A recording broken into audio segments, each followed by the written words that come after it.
Hey guys, my name is Matsumo, and recently there's been a lot of discussion about how tanks are borderline overpowered in Battlefield 1, but I wanted to go over some of the reasons why I don't necessarily think that's a bad thing. Tanks are powerful. If anyone tells you otherwise, I don't think they know what they're talking about. They hit extremely hard, they have awesome weapons, they have a lot of health, and in the right hands, or even in someone who doesn't really know what they're doing, if they just drive around and point and click at the enemy, they're just going to rake in the kills. I'm someone who's not the best tank driver in past Battlefield games, but even I can go 28-0 by the end of the round, top of the scoreboard playing the objective, because these vehicles are that impressive. Now, for some people, they may look at these stats and say that they're overpowered, and I would tend to agree with them, but like I said, I don't necessarily think that's a bad thing. Tanks should be incredibly powerful. I mean, they're a tank for heaven's sake. Back in World War I, everyone was scrambling, trying to figure out how to deal with these monstrosities because it was a new technology, and so they had to create even newer technology to try to deal with them. Imagine this slow lumbering vehicle slowly heading towards your trenches, and you have no way of dealing with it. Like, that would be terrifying. And while I realize that this realistic argument has no place in the Battlefield franchise, because Battlefield has never been known for its all-out authenticity. This is not a simulator, and DICE has never claimed that they're trying to make this a simulator, and so why would it matter if they were terrifying in real life? Because it needs to be balanced around the game. I think it is balanced around the game. These are resources. They are meant to be something that you seek after. They're meant to have a dramatic impact on the battlefield, and that's the way it functions right now with Battlefield 1. Now, this doesn't mean that they are gods and you can never deal with them. If you do understand their weaknesses and you work around it, you could have no problem taking these things out. I think this is one of the reasons why I also like the current vehicles in the game, because it's a hell of a lot more interesting than we have in past Battlefield games. Past Battlefield games, you have RPGs, maybe C4, you just shoot a bunch of RPGs at the tank and you're good to go. In this, though, because you are restricted in the gadgetry they have available to you, you have to be a little bit more creative when you're taking out these vehicles. For example, if you go against the land ship, for example, and you know that it's full of enemies inside, one way of dealing with it is that instead of just trying to flat out disable, you can shoot out the people that are inside of it. If you hit the sides where the cannons are located, not only do I think you can disable the cannons so they can't shoot them, but you can actually kill the people inside of it as well. And so instead of just worrying about flat out destroying the vehicle itself, you can slowly whittle down everyone inside of the vehicle until all that's left is the driver, and then at that point he's very vulnerable because the driver can't really shoot from a lot of angles,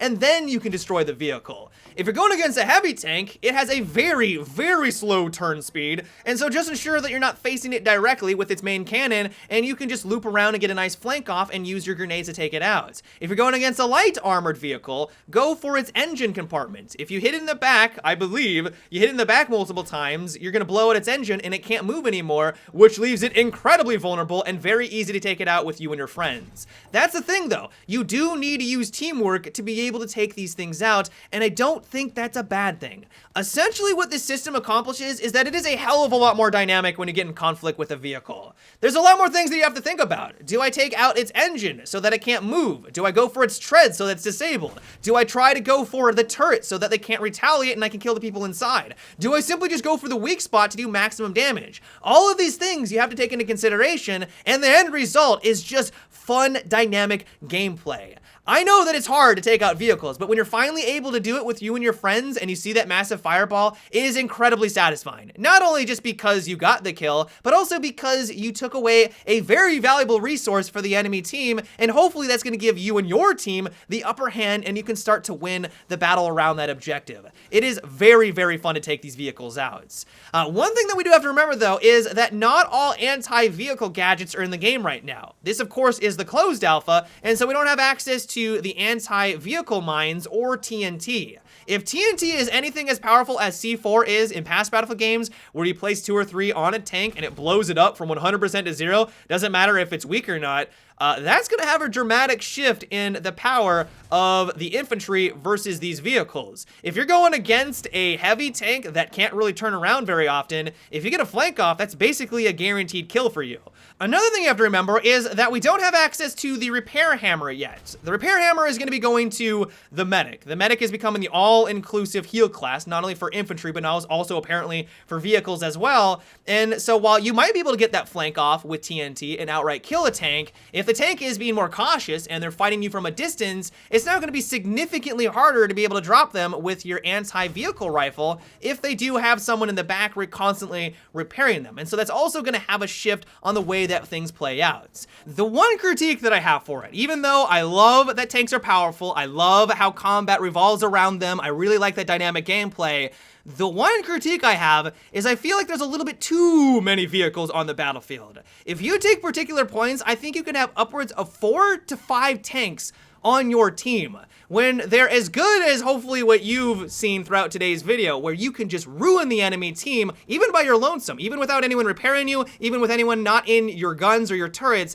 you can ruin the enemy. Imagine 5 of them on your team where the enemy doesn't really have any way of retaliating. I feel like that's just a bit too much firepower. And so I think if they dropped it down to 3 per team, that would be a step in the right direction, because soon as you get 4, 5, or potentially 6 on your side, you can steal enemy vehicles if you're not aware. If an enemy driver jumps on out, you kill him, you steal his kit, you jump into that tank, repair it to full health.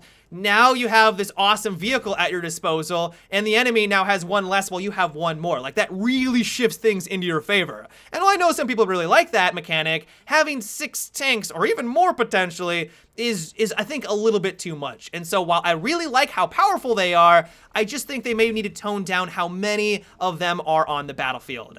But overall, to wrap things up, I like the way that tank combat works right now. Yes, they are powerful, they are a menace, they are terrifying, but I think that's a good thing. I like the dynamic gameplay that ensues because of this. I like the reward that you feel when you finally take one of these resources out. And while I'm sure that things will change when more anti-vehicle gadgets get added into the game, hopefully things won't change too dramatically, where they become kind of a non-factor, where only one person can take these things out no problem. I feel like that would be a bit of a mistake, but of course that is just my opinion. But yeah, guys, that is about it for today's video. I hope you enjoyed. Give me your thoughts on what I discussed. I know this is a bit of a controversial topic because some people think they should be nerfed into oblivion, other people think that they're in the sweet spot, and so give me your thoughts down below. But yeah, until tomorrow, have a good one and take it easy.